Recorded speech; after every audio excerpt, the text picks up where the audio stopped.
If you're experiencing Matchmaking Error 2026 in The Sims 4, follow these steps to resolve the issue and get back to playing.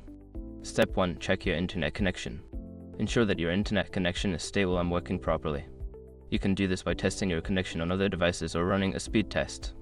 Step 2. Restart The Sims 4. Close the game completely and restart it. Sometimes, simply restarting the game can resolve temporary glitches or connection issues. Step 3. Update the game. Make sure that The Sims 4 is updated to the latest version. Open your game launcher and check for any available updates, then download and install them. Step 4. Clear cache files. Navigate to the game's cache files and delete them. This can help resolve issues caused by corrupted files.